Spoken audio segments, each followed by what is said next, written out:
Oke. Bismillahirrahmanirrahim. Assalamualaikum warahmatullahi wabarakatuh. Puji dan syukur malah kita panjatkan kehadirat Allah Subhanahu wa taala. Salawat serta salam semoga tercurah limpahkan kepada junjungan kita yakni wa nabi bana Nabi Muhammad sallallahu alaihi wasallam. Tidak lupa kepada sahabatnya, pada tabiin tabiatnya, dan sampai kepada kita selaku umatnya yang turut taat terhadap ajarannya. Alhamdulillah pada kesempatan kali ini kami kelompok 2 diberikan kesempatan untuk mempresentasikan atau mendiskusikan materi mengenai ketegasan dalam produksi. Di mana pada materi kali ini akan disampaikan oleh kurang lebih 5 narasumber. Narasumber yang pertama yaitu Dasep Yusuf Fadila atau saya sendiri. Narasumber yang kedua yaitu Dewa Ramadhani, narasumber yang ketiga Winnie Susan Nailani, narasumber yang keempat Rizky Tiara Putri, dan narasumber yang terakhir Dea Simna Kandela. Langsung saja ke pemateri atau narasumber yang pertama untuk memaparkan materinya. Kepadanya saya persilahkan.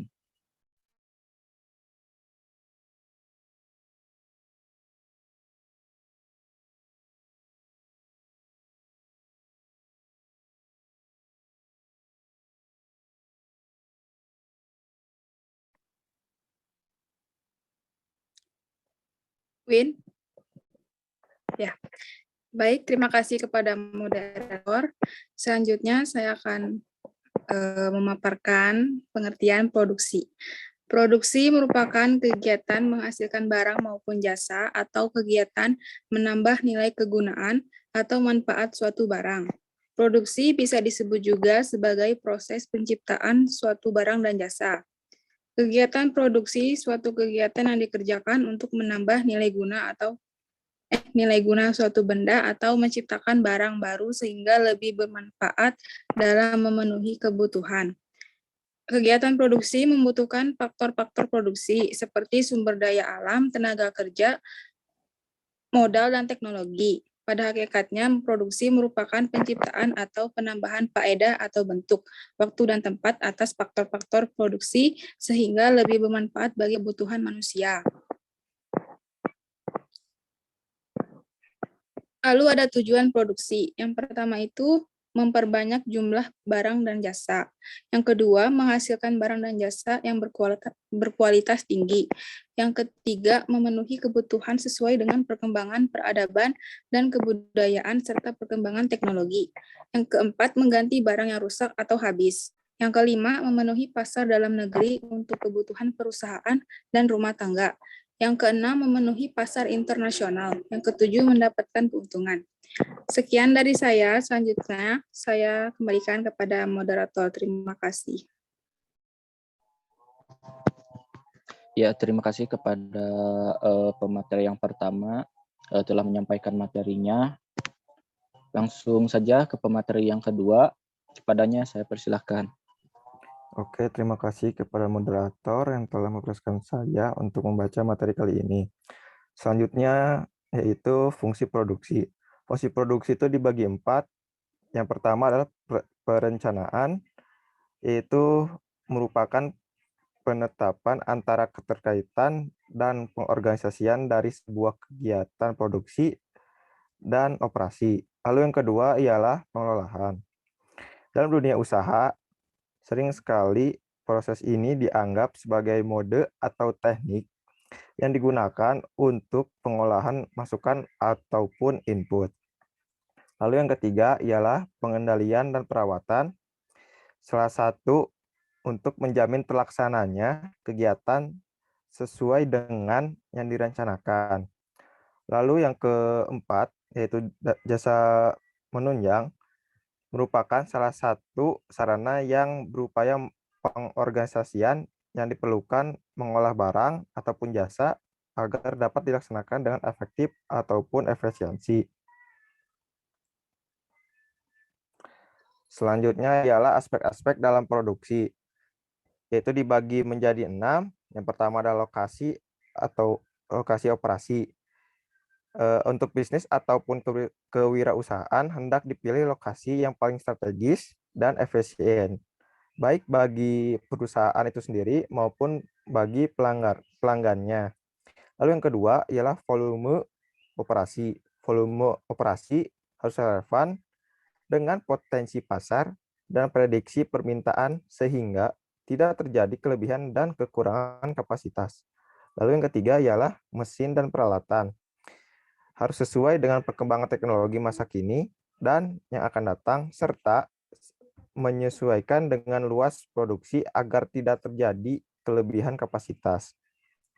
Lalu yang keempat, yaitu bahan baku dan bahan penolong, ialah sumber daya yang diperlukan cukup tersedia.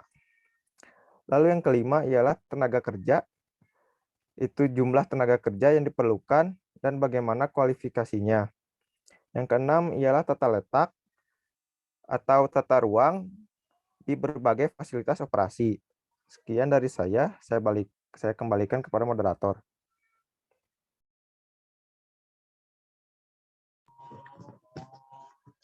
Ya, terima kasih kepada pemateri yang kedua yang sudah menyampaikan materinya.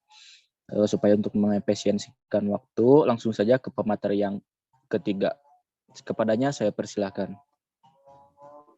Baik, terima kasih. Di sini saya akan menjelaskan tentang biaya produksi.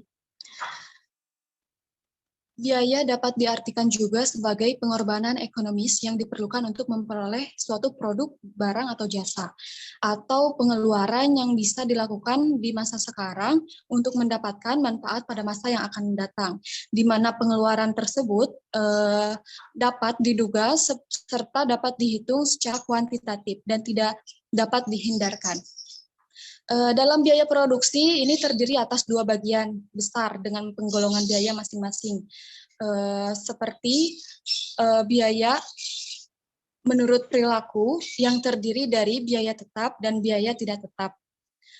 Biaya tetap dapat diartikan juga sebagai biaya yang besar kecilnya tidak tergantung pada besar kecilnya produksi dan dalam periode tertentu jumlahnya tetap.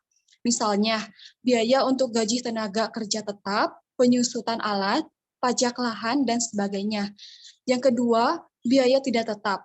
Biaya tidak tetap ini biaya yang besar kecilnya berhubungan langsung dengan besarnya produksi, atau dengan kata lain biaya yang dalam periode tertentu jumlahnya dapat berubah tergantung pada tingkat produksi yang dapat dihasilkan.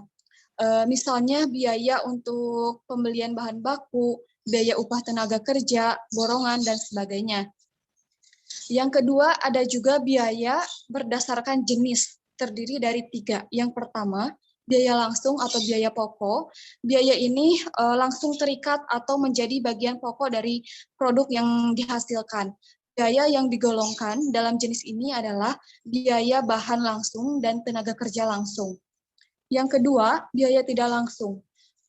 Biaya ini secara tidak digunakan untuk menghasilkan produk atau biaya yang terikat bukan pada bagian pokok dari produk yang dihasilkan. Biaya ini digolongkan dalam jenis ini, biaya yang digolongkan dalam jenis ini adalah biaya bahan tidak langsung dan tenaga kerja tidak langsung. Yang terakhir yaitu biaya administrasi atau umum. Biaya ini merupakan biaya yang dikeluarkan untuk keperluan administrasi kantor, perusahaan, dan umum. Misalnya biaya untuk menggaji pimpinan dan pegawai, sewa kantor, perlengkapan kantor, dan sebagainya. Sekian, saya kembalikan lagi pada moderator. Ya, terima kasih kepada pemateri ketiga yang sudah menyampaikan materinya. Langsung saja ke pemateri yang keempat. Kepadanya saya persilahkan. Terima kasih kepada moderator yang telah memberikan saya untuk menyampaikan materi. Yang selanjutnya ada proses produksi. Proses produksi berkaitan dengan sifat dan jenis masukan yang digunakan dan produk yang akan dihasilkan. Olehnya, proses produksi dapat dibedakan atas proses produksi berdasarkan wujudnya dan proses produksi berdasarkan tipenya. Proses produksi berdasarkan wujudnya terbagi menjadi 4. Yang pertama, proses kimiawi, yaitu proses pengolahan bahan menjadi produk dengan mendasarkan pada sifat kimiawi bahan yang diolah. Yang kedua, proses mengubah bentuk, yaitu proses pengolahan bahan menjadi produk jadi atau setengah jadi dengan cara mengubah bentuk bahan menjadi bentuk yang lebih bermanfaat. Yang ketiga, proses perakitan, yaitu proses menggabungkan komponen-komponen produk menjadi produk yang lebih bermanfaat. Yang keempat, proses transportasi, yaitu proses memindahkan sumber atau produk dari tempat asal ke tempat di mana produk tersebut dibutuhkan. Dan proses produksi berdasarkan tipenya terbagi menjadi dua. Yang pertama, proses berkesinambungan. Proses berkesinambungan ini di mana harus masukan berlangsung terus melalui sistem produksi yang telah distandarisasi untuk menghasilkan produk yang homogen. Bentuk produk yang dihasilkan bersifat standar dan tidak tergantung pada spesifikasi pemesan. Tujuan produksi umumnya untuk persediaan kemudian dipasarkan. Yang kedua, proses terputus-putus. Proses yang biasanya menghasilkan produk yang berbeda-beda, prosedur yang berbeda-beda, dan bahkan kadang dengan masukan yang berbeda-beda. Bentuk produknya disesuaikan dengan pesanan konsumen. Tujuan produksi adalah untuk melayani pesanan konsumen. Sekian pemaparan dari saya kembalikan kepada moderator.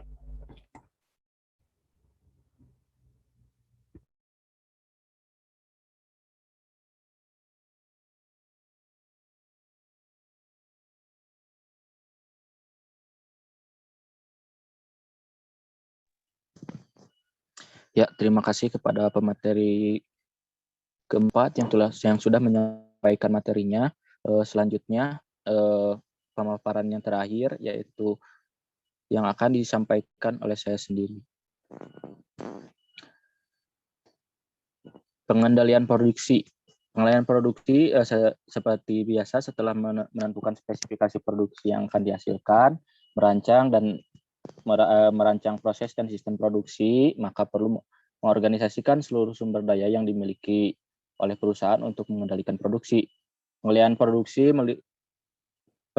produksi meliputi 1. Pengendalian pembelian. Ya.